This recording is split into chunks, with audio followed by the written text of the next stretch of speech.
Mystery Wrestling 22? No, what the? This is 22. 20. Oh god, cool, we got it.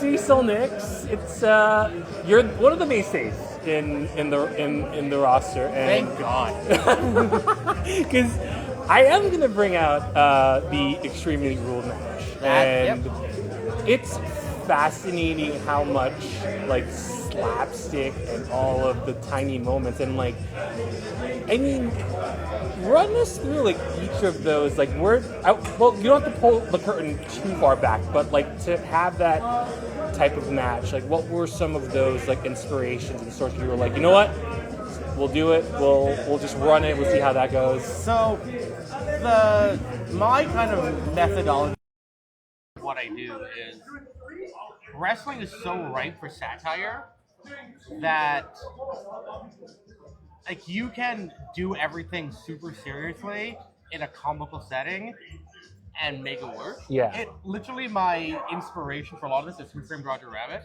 Oh, And I look at myself like an Eddie Valiant. okay. Where, like, I live in a toon world. I hate it. Yeah. But I am prepared. I understand, like, yeah, they're going to do something wacky and weird, and I just have to, like, deal with it. Oh. Right? And then you take certain things like Airplane's another big thing, where this all literally came because someone And said... he's Leslie Nielsen. I mean, like, the most straight guy in the movie. So the Extremely Rolled match came from somebody who does not know a lot about wrestling. Asked me why Extreme Rules mean no rules. Yeah. Because they didn't know what ECW was. Yep. So without context, Extreme Rules you think means there's a lot of rules. Yeah. And that's what the match was. Mm-hmm. But of course, you have to make it an Iron Man match, or it ends in 5 seconds. I love that too. Because, like, right? So that was it. That was the pick. It's Extreme Rules, but we take it literally. So instead of it being anything goes, it's nothing goes. Yeah. And then we play in all the tropes of what do wrestlers do in matches all the time that are technically illegal, right? But the ref does nothing about it, right? Like a closer's punch, you'd be like, oh, you can't do that. Yeah. That's a DQ. An atomic drop is a low blow. Yeah, I'll let you That's finish. a DQ. You have the guy in the corner for 5 seconds. It's not a warning. Yeah. It's a DQ. The way I like is the count out. I'm like, that's not a DQ, that's a count out. I'm like, but he counted to 5. Yeah. Like, yeah. Oh, it's just right? like, oh my god. So that was the gag, but I also know that's not something that can be funny for 15 minutes. Yeah. Without it being like, okay, we get it. You need that complete change in pace. Yeah. So that's why I was like, okay, what if London bribes the ref so we can have... That's bending the rules. We can have a whole thing, well, now we can cheat because he's paying the ref up. Yeah. And the real reason I did that is because for some reason, for the first time in like 10 years, my mom's like, oh, I want to come see you wrestle. Oh. And no. I was like, well, come to Mystery Wrestling because, like, it's funny, you'll enjoy it more. Yeah. It's in the afternoon, so you can be home by like 8 o'clock. And I thought, well, what if London bribes the ref? And I try to counter it by bribing the ref. So I asked my mom. That's okay. Okay. Having any clue I was going to do this for money. Yeah. And she gives it to me, and I just keep it. I love it. Because, like, you're like, wow, Cecil's no better than London. You're like, nope. Yeah. I see it to myself. I just took $40 off my mom. I love, like, the last 3 minutes of that was just a mad dash to get all the doors out. Yeah. And it's like that door spot. And that got over so quickly. And I have tales about that. Oh my god. Because, like, it's wild how, like, did you expect it to be that moment? Or you're just like, just a spot for you? It's been something that's been in my head for a long time to do. And that was kind of like, oh, this is the perfect time to do it. Did I expect it to get, like, I don't know how many million views it got? No. Right. Did I expect... Trent Seven said this to me. He's like, you realize every single person in the wrestling industry has seen that. Yeah. And I was like, oh, that's terrifying. No, there was one of the AEW photographers, was it Brainbuster? It was like, I will go here every week and rewatch this clip. Well, it's funny enough, I did Dynamite like 3 days later. Yeah. And I'm an extra, I'm not going to find the talent. The amount of people that came up to me was ridiculous. Wow. I tried to go to the bathroom and like 12 different people stopped me to be like, dude, that was the greatest thing I ever saw. The unfortunate thing with that is my favorite wrestler of all time is Dean Malenko. Oh. Dean Malenko saw this happen with no context. Right. He's just like, who the hell is this extra bothering everybody? Oh no. And he was getting so furious with me. And I'm like, I'm not doing anything, Mr. Malenko. Yeah, he's just like paying no attention. He was disgusted by me. Like, this hurts my heart. He noticed you. He noticed it. He definitely noticed it.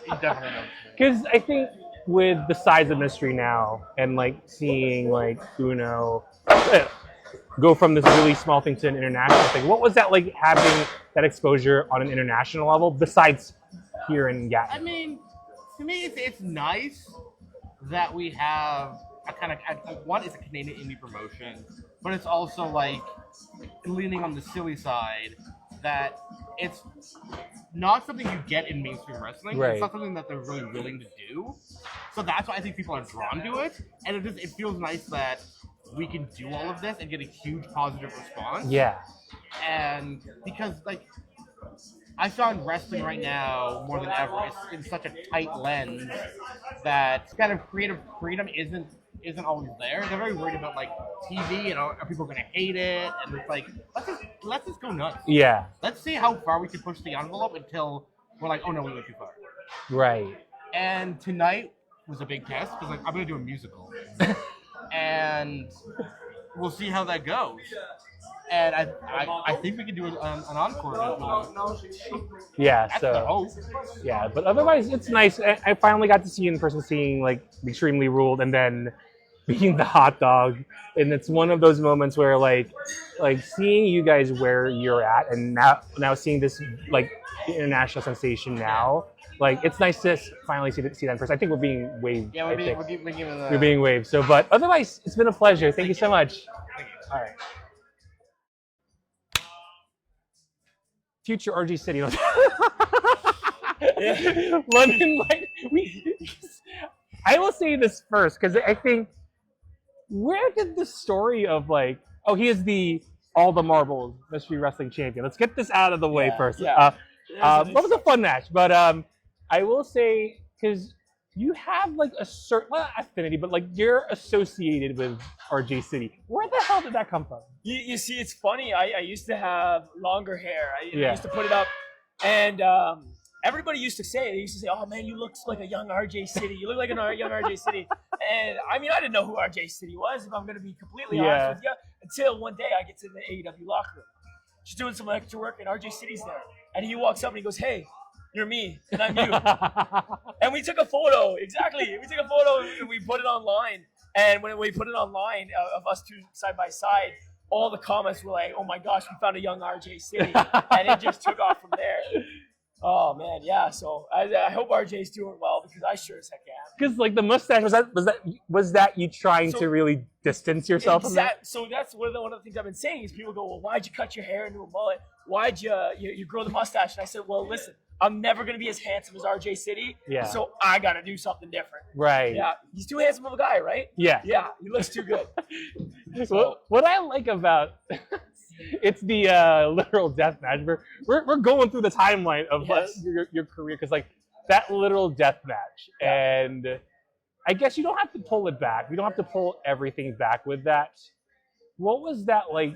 What was that match like to lead up to that moment where RG just pops up out of nowhere and you're like, you see, like it was very emotional because me and Cecil for the longest time could not get along. And if you followed Mr. Wrestling, you knew that he's my kryptonite. Yeah. And anytime I got in the ring with him, he's the Joker to your Batman. Yeah, he invested me every time. And so when he was about to kill my brother, and I saved him, and then he offered that poison. When I was gonna sacrifice myself for that, to see myself come out and from the future, to sacrifice himself. I mean, there's no telling what's gonna happen. Yeah. You right? It was ad-libbed? Like, was that an ad? Oh my God! I didn't know anything was happening. That's cool. He just showed up, and now that I think about it, he didn't show up with the Mr. Wrestling Championship, which makes me think one day I might lose it. So I hope the future changed by the algorithm of how does that work? Do you know how the future works, with time travel and everything? You can't think Back to the Future. Think Back to the Future. So if he goes back in time and he he sacrifices himself for me, Yeah. or I sacrifice myself for myself, does that then help my timeline? Yeah, it does, because something has to give. Right, Every action okay. has consequences. Okay. And to know that, sorry, future London Landing, I'm sorry. He looks a lot like RJ, but yeah, future me. But to see like him sacrificing, it's kind of like, think of it this way. It's almost like, have you ever seen Endgame? And Yes. The Supreme Being has to pull that one stone, and she does that. Yeah. That's the same thing. Okay. That gets pulled back from RG City, and your timeline goes well.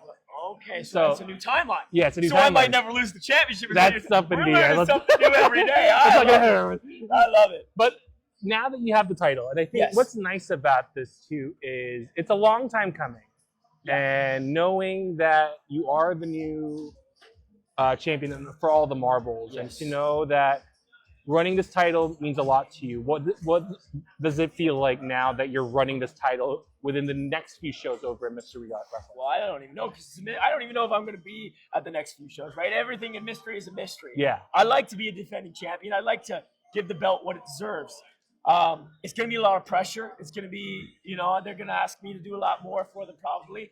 But that's one of the things that I'm comfortable with taking on. It's a new challenge I want to take on. So I'm very grateful that Mr. Wrestling has faith in me.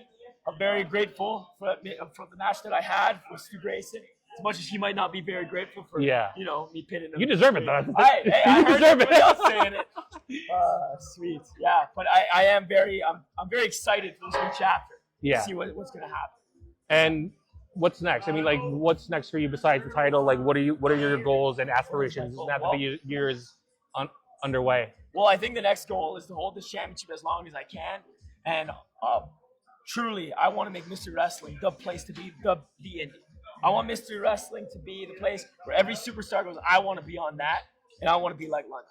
Yeah, because it's funny. Like now, it's funny. I'm all the way from Texas. I flew all the way here. Texas. So whereabouts in Texas? Yeah, I'm in Austin. Austin. Okay. So to go out of my way to fly from. Well, I flew from Dallas, but I live in Austin. But to fly from Texas to here, I mean, it shows like either I'll just watch this, or I'm gonna regret not seeing a live show. And for you guys, I will say this: I will put you guys over just because of how Mystery Wrestling has gotten from the Extremely Ruled match to the food fight, all the way to now you getting the title. It's like it's a testament of how you guys are really pushing the envelope in not only Canadian wrestling, but like the larger wrestling community in general. Absolutely, yeah. We don't want people to think that Mystery Wrestling is just some local Gatineau, Ottawa indie. We want people to think of Mystery Wrestling in the same realm